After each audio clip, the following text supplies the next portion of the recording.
Hello my friends and welcome to episode 43 of The Wanderer. We're continuing on with Hearts. Starting off, we're going to go through all our transfers. We've got a lot to go through and not a little time, but I don't want to take up too much time in this video because we've got two games to go through today as well, both in the Europa League against, I can't remember who it is, but it's a team from Israel. We'll get into that in just a second. But on the outs, first of all, journeyman, Beitar and David Marshall all retired. Marshall had a couple of games, Beitar had one off the bench. Journeyman didn't play under us at all. Lafferty released, he is now an assistant manager and retired as well. Connor Roundend released, gone to Motherwell. Ryan Williams gone to Dundee. Grant Gillespie also at Dundee. Rory Curry still a free agent. Daniel Barr gone to Dunfermline. John Wilson gone to Airdrie. And Graham Walker still a free agent, 18 years old. Really not the best recommendation of 14 as you can see, so expect him to fly down the leagues at some point. So we'll then go into our actual transfers. We're going to start with the out. So Greg Kittley on loan to St Mirren. They're paying all of his wages, if I remember correctly. There we go, confirmed. Paying all his wages and paying 10k a month regardless, so that's handy. Callum Morrison went on loan to Morton. Again, they're playing all his wages, getting him a bit of development. Colin Lavery away to Dundee for 375k. Stuart Baird away to Queen of the South. We bought him in the January, felt he needed game time to develop, and he wasn't going to get that against Grant Young, so I decided to send him out on loan. We're getting 10k a month plus his wages. Liam Polworth away to Partick Thistle for 14.75k a month plus, I believe, most of his wages, in fact all of his wages, getting covered there. It's not quite, I was trying to sell him, couldn't get any bites, so we just loaned him out. Rudy McDonald, not going to pronounce that name correct, very promising left back, decided to loan him out to Brechin, get him some game time. Jim Wright also at Brechin. Menzer, however you pronounce that, away to Airdrie. Aidan White to Dundee for 20k a month plus. I think he might be the one that's not got all his wages getting paid. Indeed, he's only getting 700 a week paid by, sorry, we're still paying 700 a week during his loan deal, but we're getting 20k a month. Dejurum away to Perugia for 1.7 million. Didn't really want to sell him, you know, he's developing, helping develop other players. Decent player to have as an option for both our midfield roles. However, I felt there was options that we're bringing in, I'll go through it in a minute, but I felt he was okay. And Aki Pena will cover in a minute because he's a player we brought in. Ryan McKee away on loan to Livingston. Martin Nagy away to New York. He was on loan at last season for 900k. They've actually paid more than what it would have cost him to buy out of his loan contract, but because they didn't and he came back and then went, they paid pretty much double the fee, so that's worked out really nicely for us. Scott McKellar away on loan to Montrose. They're paying all his wages in the Championship, which is where he needs to play right now. He needs to go and get 15-20 games in the Championship to develop, and then I can look at next season trying to give him some game time. Indy Boonen away to Bran for 700k. It was worth quite a lot more. Unfortunately, again, his loan fee didn't get triggered, and I was just trying to get rid of him because his wage he was already one of our highest earners last year. We got to get nowhere near the first team, as you can see. Stat wise, is just not good enough, and his wage had a 5% increase. It was just like, right, I'm going to accept anything. They offered a lot less and negotiated it back up to that. And Anthony McDonald, a young player, away to Inverness for 1.7k. There is some add-ons on that, including a 30% sell-on fee, so that's handy. On the ends, I start with Jordan Jones coming from St Johnstone on a free transfer. He's a decent option. Can play right, left, or central attacking mid. It's going to be more a sort of backup option for Jamie Walker. Unfortunately, he's maybe not quite as good as kind of players that I was ideally hoping for, but wages and the fact that he was free meant that I went for him first. And you know, he is okay. In general, we've got Miles Bierman. This was probably a bit of a mistake. I signed him on a pre-contract deal hoping that we could bring him in and develop him. Unfortunately, he's now hit that sort of cap where he stops developing at any sort of rate, so he's going to need game time, which I'm not convinced he's going to get. So it's hopefully it works out. I'm not full of hope though. Billy Hughes comes from St Johnstone, a regen, 20-year-old. Apparently he's going down. Let's just go and criticise his training. I can't criticise his training level just now, but either way. So he comes in for 120k, no add-on, £500 a week. going to be sort of a backup attacking mid that needs game time. Hopefully we can get him some. We've got Ali Crawford. What a signing this is, by the way. I looked at him in January to sign him, and he wanted 6 million, and then he went over that free contract, and he was wanting 6 or 7k. Nobody else went in for him. He left Hamilton, and I went, I'm just going to go see what kind of wages he wanted, because I did it with Jason Holt as well. It was Rangers. Unfortunately, he failed his medical, and Jason Holt's wage demands had absolutely plummeted. So I went, do you know what? Let's have a look at him. 2.5k a week, free transfer. Really will give Harry Cochrane a run for his money for that first team spot. We brought Kabaro Lanchaba from Sundowns, South African, 19 years old. Very, very good, extremely good acceleration and technique. Decent cross in, okay dribbling, good first touch. Work rate needs a bit of work, and pass needs a bit of work, but you know, he's 19. He's coming in and he's going to be first. Excuse me, he's going to be first or most of the time getting games because he's a natural right winger compared to Hedges, who wants to be an inside forward that can do right wing. Graham Dorrans comes in as a backup option for our midfield roles. Can't quite tackle, so he's maybe not the best ball winning midfielder in the world, as you can see. He's got a lot of oranges there, but he can cover the wings as well, fairly well. Again, he's not the quickest, so let's not beat around the bush and say he's going to do anything standing there, but again, he can cover this role as well. So we've got areas that he can play. He's got really good mentals. 1.1k a week on a rotation contract. After leaving Rangers, we signed him. Smashing deal. And Aki Penna, the guy I was going to cover on the loan outs, we signed him. I basically said to my scouts, go and find me a goalkeeper that's 2-star, under the age of 21, and has 5-star potential. And one of the scouts came back and he said, I know he doesn't meet all the requirements, but I've spoke to some contacts abroad, because Spain's out with our range.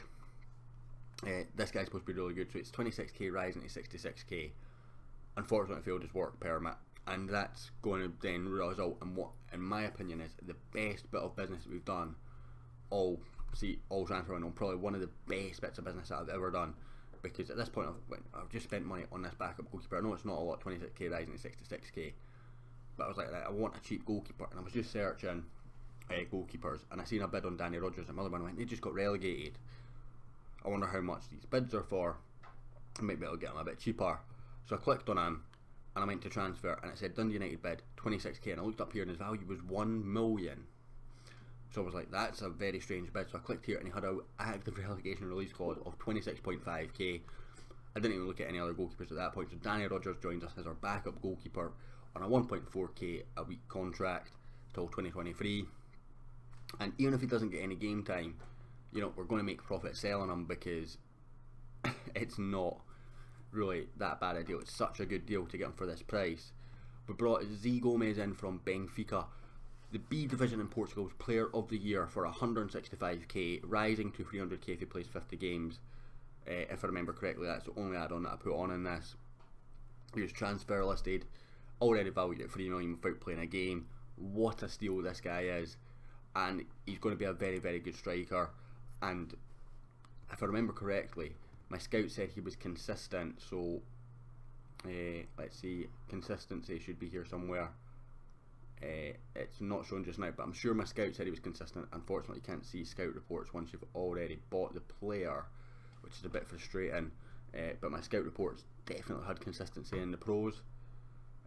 Movement's good, handles himself in a fairly professional manner, good off the ball, decisions making fairly intelligent. Could be trained as a left winger if we wanted to consider a smart player, and seems to fit in well with most of the squad. So that's all positive things, but as you see, 15 off the ball, 14 composure, 13 finishing, slightly worse than Moulton, both of those. Physicals are all green. There's not any blues, which blues obviously my really, really good, but that's not too much of a worry. He's 22 years old, he can still develop, and he's already classed as a leading SPL player. We brought in Harry Suter on a free from Stoke, backup centre back, to be honest, with a bit of development, brother of John Suter, who's already at the club, so that helps a little bit. He's on 3.3k a week, valued at 350k. Roshan Williams, this is a bit of a project I'm going to try and do here. Roshan Williams, look at his mentals are okay, look at his physicals, absolute monster of a centre back, extremely quick, very strong, good in the air, apart from actual heading. We can work on tackling, heading and marking. I think we have signed an absolute gem. 2.28k a week, rather 2.8. You know, it's decent. And the last one also comes from Manchester United is Scott McTominay. Just going to be a backup ball winning midfielder in honesty. Has very, very good stats, good strength, great natural fitness, good work rate, decent aggression, positioning, teamwork, all that. Marking's a bit his let down. We're working on that if I remember correctly. No, we're working on tackling, but either way, it's fine. He's going to be a backup ball winning midfielder, rivaling Grant Young for that position. Finances, 7.8 million in the bank. We're minus about 500. Our wage budget started off at 95k, and I've just, as I've been trimming it down, I've just knocked it down a little bit each time, so that gives us a wage transfer budget of 2.4 million, which is actually increased on what it was despite being a 4% revenue available. So that's always good. Dynamics looking good as well. All these incomes have not really hurt it too much. We've only got one social group, which is fairly helpful, I think. If we can get McTominay, Rodgers and Tessanov in there, that will be helpful, but that really helps. Hedishay, Freddie Woodman supports me. John Suter's a good friend with me, but he doesn't support me as manager apparently. Hedges, Mo, Mason and Tessanov all supporting me as well, which is fairly helpful. The other thing we've got to cover is I asked for a new contract and the board delivered. It's the first new contract I've signed. It's a year extension at a 1.2k wage a week increase. I was actually going to offer to take a wage cut just to try and get the wage bill under control, but like, nope, we want to give you that. And we brought in a new head of sports science because I was just looking at this to see what our team was, and I seen we are allowed one, so I just brought one in. I'm not going to show you that because it's fairly irrelevant. Our under 20 staff is fairly good as well, as you see, one of the best in the development league. Obviously still managed by Gary Locke and assisted by Steve Lee. So today we're going to take on Beitar Jerusalem. We have to go away there first. But pre-season started okay. Played Bordeaux, lost 1-0. This was a money friendly. We then played Airdrie. They'd requested a friendly, accepted. We won 1-0. 4-all against Chelsea. What a result that is, by the way. And then 1-all against Manchester United before we beat Peterhead 4-1. And then Liverpool 3-1. But one more friendly to go. It's between these two games. It's against Celtic Hearts. I kind of just felt like that was the logical thing to put in there. I believe there is some sort of friendliness between the clubs despite them not being that close. So we played the 2 away games to help out other Scottish clubs basically, and the rest were our money fixtures. There was another one but it got cancelled for, I can't remember what reason it was. So the team that we're going to play today is going to be Woodman, Tessanov, Burgess, Suter, Mason, McTominay, Baronis, Lanchaba, Cochrane, Jones and Z Gomez. Hopefully we can go across to Israel and pick up a result, because, or at least be in the game. Grant Young is injured, as is Jamie Walker. Jamie Walker's out for a couple of months. Unfortunately, he got injured in the Liverpool game. And the other good news is we're only 5-1 to win the league, which is really, really good, you know. So I'm going to just say we look good in training. Just Windass, not really anything for me to say on him transferring somebody else. We're going to get rid of the current scores elsewhere in the world because don't really need them right now. It doesn't affect us too much like it did at the end of last season. Barak to Zohar. I obviously never managed my pre-season friendlies, which is why that's still there. But we've got Tessanov on the ball here, our Bulgarian. He's going to launch forward for Z Gomez to try and chase onto, but he's never going to get there. And they're going to build. Really not sure why I done that. That's really not in my tactical remit for somebody to do that. And they're now just playing the exact way I want to play. But McTominay in well, picks it up. He's got runners. He's going to find Lanchada, and he's going to play it back to Baronis, Cochrane. Only two players that have played a pass that I actually want to see getting played in this game so far. It's a decent ball from Jones into Lanchada. It's a decent ball, and Jordan Jones is hit the post off the goalkeeper. And away, unfortunately, that could have been such a good start for us. An away goal in this game would be absolutely huge. But you know, any result that we can bring back to Tynecastle would be ideal. Lanchaba takes a corner into Cochrane. Back to Lanchaba. Back to Harry Cochrane. He's got a bit of space now, and he's going to play across to Scott McTominay on his debut. The former Man United man signed on a very, very cheap contract for what I expect him to be, and he's tucked it home. 1-0 Hearts in Israel. Scottish teams don't tend to travel well, and we're travelling 4,000 miles or 4,000 kilometres, whichever the game shows.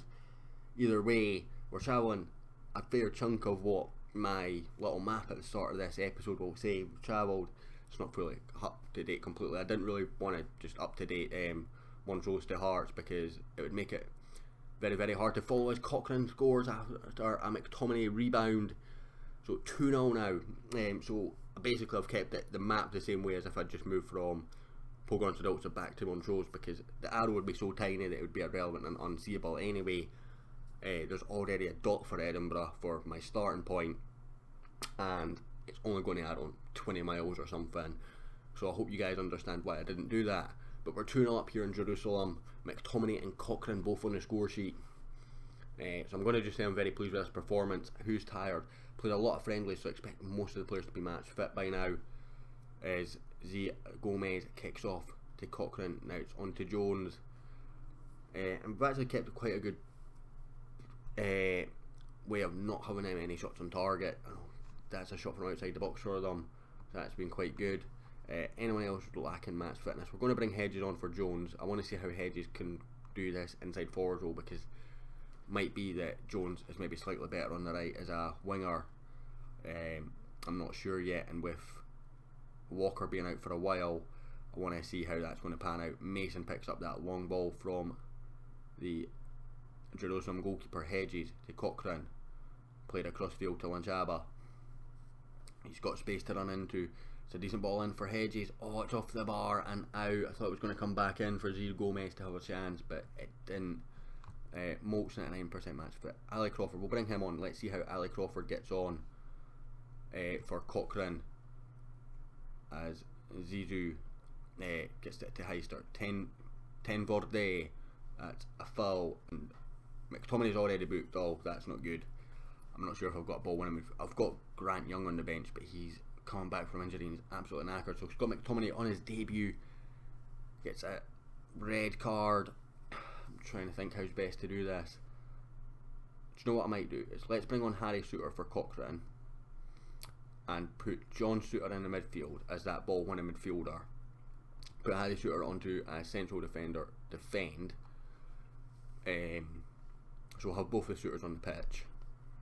And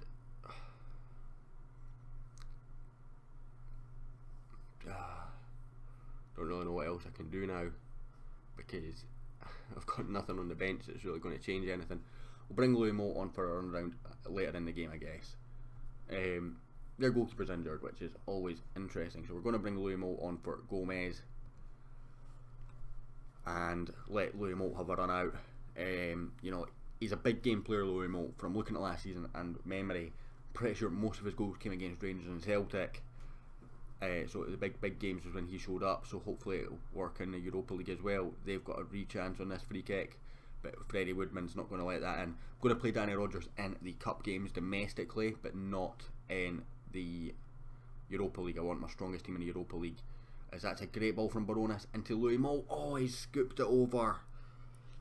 That big game hype on him that I'm giving him the credit for did not show there in any way, shape or form. Zoar, Demardu, Juna, Zizou across to Varane, to ball, Suter with a great challenge. That's John Suter that time, over the top to Moult. Not quite got the rhythm without having that attacking midfielder in our team, but I felt having a ball winning midfielder, we're 2-0 up, there was no need to keep having an attacking prowess really, as it comes out to Baronis. It's a decent effort from Baronis, just wide of the Beitar Jerusalem post. Good effort from Jamie Baronis there. 4 minutes of added on time, and that's going to end this game, I would imagine. Here we're not going to have McTominay for the next game, so I'm really hoping that Grant Young is back and fit. He's only out for a few days. Just before the game, it was a training injury for him. Walker got injured in the Liverpool game for 7 to 8 weeks, if I remember correctly, as Harry Suter plays it over. And that's all over at a stadium called Teddy, which always confuses me. Either way, a 2-0 away win in the Europa League. That's absolutely smashing for us. We're going to be back with the second leg in just a second, guys. Welcome back, my friends. 2 changes from the side, 3 changes from the side that won in Israel. I've gone for an all-shooter defensive pairing of Harry on the right, John on the left. Grant Young comes in for the suspended McTominay. He's back from injury. Sorry, it's actually 4. Ali Crawford, I'm giving a game in the central attacking play maker role, making his debut, and Ryan Hedges comes onto the left for Jordan Jones, just giving him a bit of game time there, see if how he works as a left-sided inside forward. See if it goes okay. We've got the 2-0 lead, so I'm not prepared to ask any tactical questions during a press conference. We are at Tynecastle. I wasn't sure if this would be at Murrayfield or not, but we are indeed at Tynecastle. As Crawford takes that free kick and gives it to Lanchaba. Back to Ali Crawford. It's a decent ball in, and it comes to Harry Souttar of all people. Don't know how it quite got to Harry Souttar. It wasn't aimed for him, aimed for the guy just before him, but it went through that lad, it went through a couple of other players, and Harry Souttar at the back post, finding himself with a goal on his first competitive start for us. Hedges launches it across to Lanchaba, the South African, bombing down. It's a decent ball in. It's off the post. We've got a penalty. Apparently our player was pushed. We were about to say he's got an open goal, but we're given the penalty instead of the open goal from 2 yards out. Can Z Gomez score? He can. That's his first goal in a competitive game. He scored a brace against Kelty Hearts at the weekend. But a brace and a goal in a competitive game. It might have been from the spot, but he was about to tap it in anyway. So 4-0 on aggregate now. Look good to be going through. They need to score 4 times to win on away goals, as Grant Young makes it 5 and 3 on the day. And to say I was nervous going into this, I don't know a whole lot about Israeli football, but I know teams from that part of the world tend to give Scottish teams a nightmare in Europe in real life. So I'm glad that we've got this big buffer right now. It's great to see, and it's good to see guys like Z Gomez on the score sheet as well as Ali Crawford with another free kick, whipping it in towards Baronis. He's not the best in the air. It's going to come out to Grant Young and Ryan Hedges. That's 4 on the half-hour mark.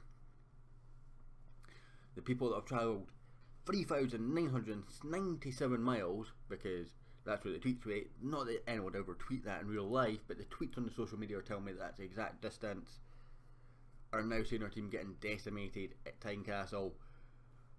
One of our fans said, wouldn't travel that far to see my team play, particularly against us, but they've got a good chance of winning at least. Not anymore, they don't. That's apparently a superb tackle. I'm not convinced a 2-foot tackle from behind in my opinion, but nonetheless, we're 4-0 up, but they are on the break. Demuri, Tenvurde, Bananen, it's cleared off Harry Souttar, but it falls back to them kindly. Zissou and John Souttar's left his post, and they're going to score. They're going to get on the score sheet. John Souttar left his post, and it allowed Tenvurde to run on into the space. That's unfortunate and a bit frustrating to see my seasoned defender coming out of position like that. There was no danger at that point, and there's other people there to close down. They're looking complacent, so I'm going to be assertive and don't get complacent. You seem to lose confidence, so I tell you what, you're actually playing quite well, so let's go with I'm very happy with your performance tonight. Get you fired up and save that red from the talk that the rest of the team needed in honesty. Ryan Hedges into Ali Crawford. Hedges again, but loses out to a great challenge. John Souttar heads away this time again, can't get to Hedges. Zissou away over the top, and Souttar, I'm going to say, if that's not a red, it's a clever foul. We're going to sub him straight off though for Burgess, because I don't really want to risk any issues here. And it was a clever foul because the guy was away. I'll take that as a yellow card, and I'll just sub him off to make sure he doesn't get sent off, making the best decision for the team. So what we're going to do here is we're going to bring Jones onto the right. I think I was actually going to suggest moving Hedges across, but he's on an 8.5 across on that left hand side. Let's just leave him to it. And I think the other sub that we're going to make is maybe Dorans for Barzonas. But it's coming, and Harry Souttar with a good interception, launches clear. Z Gomez is never going to get there. I'm a bit concerned by his lack of effort to run for that. If that had gone to the defender, could have been nicking it off him. Grant Young wins the header. across to Jordan Jones playing on the right hand side today, just trying to see where all these players are going to fit into the team as backups or rotation options, and it goes for Z Gomez, but it's cleared and Ali Crawford misses a sitter. Z Gomez doesn't, and the Portuguese youngster, well, it's not quite so young now, 22 years of age, tucks it home for his second of the game and making it 5 on the night. We're going to bring Doddins on for Baronas just to give him a rest. We've got St Johnstone in 4 days time or something, and the game of the league season. Debate whether we come back for that or for the next Europa League tie. I'm maybe leaning to the next Europa League tie right now, because next Europa League tie I think might be the important one for getting into the group stages. I genuinely can't remember. Coming up at the bottom, our Hearts all conquering midfield today. It's good to see that, because our midfield is, in my opinion, our strongest area, but it also has our weakest position, being the ball winning midfielder role. McTominay was a signing almost deliberate not to be someone that's going to knock Grant Young out the team, and someone that was cheap, because I want Grant Young to come in and develop. But you know, there you go, 9.1 from the lad there. Absolutely smashing performance, showing him we get that half-time team talk correct by praising him and getting him even more fired up when everyone else was looking complacent and uninterested. I think we got a half-time team talk just about right. Mason throws it into Hedges. Dorrans on his debut, of course, Hedges, and into Ali Crawford. Oh my god, that is absolutely awful from the former Hamilton man, but his clearance is only as far as Mason. Harry Suter looks very, very good at the back. Kind of thinking I maybe could have played Roshan Williams today, but 2-0 wasn't the most comfortable scoreline. If we'd had this scoreline coming into this leg, I wouldn't have even thought twice about playing someone like Roshan. He's maybe not quite the level that I'm wanting as a backup, but I feel if I develop him, he's going to be so good. So that was a great performance, and I'm going to highlight out Grant Young, Ryan Hedges here for a bit of extra praise. In fact, Anzi Gomez for a bit of extra praise, because that was sensational. I'm going to say that they impressed me. Absolutely smashing stuff from them guys. Z Gomez, Lanchada, Harry Cochrane and Jamie Walker, and maybe even Jordan Jones, if I'm trying to remember to give Jordan Jones the deal. No, I didn't, but all those 4 guys that are in our attacking positions, and maybe Ali Crawford as well. No, I didn't get him at. But Walker, Z Gomez, Molt as well rather, Cochrane and Lanchaba all have deals like this, where if they get so many goals, they get bonuses, and I'm trying really hard to do that. Lanchaba he wanted a sell-on fee, and I basically said, I tell you what, I'll give you 10 million, but it expires at the end of January. And he accepted that, so I was happy with that. So if we sell a player for 10 million between now and then, that was signed for a couple £100,000, and that's great business, regardless of how well he's going to develop. So debuts for Dorrans and Ali Crawford, of course, and I'm just going to send the assistant here. Classic Young on form, smashing performance from him. I'm just going to say your passing was a joy to behold. 20-year-old, let's have a look at how he's developing. His tackling's up to 9 now. That is always his weak point, so we're continuing to work on that. Keep him as a ball winning midfielder on defend. His bravery might need a bit of upping, but that'll come in time, I guess. But other than that, he's a fantastic young player, and reports have him as a well-suited Ladbrokes Premiership midfielder, which is why I didn't want to knock him out of the team, because McTominay in reality could just about do that and can still develop himself, but he's worth a lot of money on a small contract and at a similar level to Grant Young, meaning that Grant Young can still be the man getting game time and developing, which I thought was the important thing, rather than bringing in someone that's like 4-star, Hamilton wanting him on loan. That's not going to happen, I can assure you. When is the Europa League draw? Because it's tomorrow. Let's just skip ahead. So it's the 3rd round, and that's a deal that I'm making. He's away. Also did make one more bid between the last episodes. The media basically said, rumour jar, you're interested in a player, to which I had never heard of. I clicked on him and I had a scout report from him, so I had a look at it. It was 4-star potential, with them wanting very, very, very little money at 16 years old. I was like, yes, please, I will take that. So I think the deal that I've made an offer for is, it's a boy from Airdrie, a centre back. Where we heard that before. I've made an offer that should accepted of 1k up front, 20% in the next sell on, and a loan back till the end of the season. Thought that was very, very good work there. Stuart Reynolds on loan key player, we will accept that. Cochrane no better at playing through balls, that's fine. Receive 4.5k for a player we've never heard of. That suits me.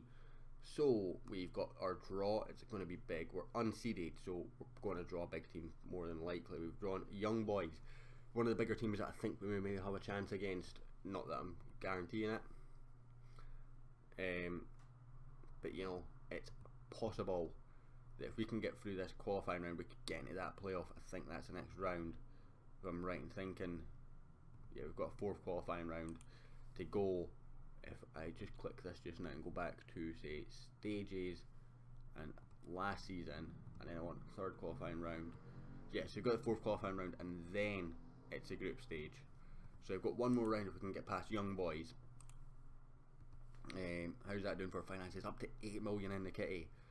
Very, very tempted to go and ask for improved training facilities or something like that. Did increase our junior coaching budget and our junior recruitment, our youth recruitment in the summer.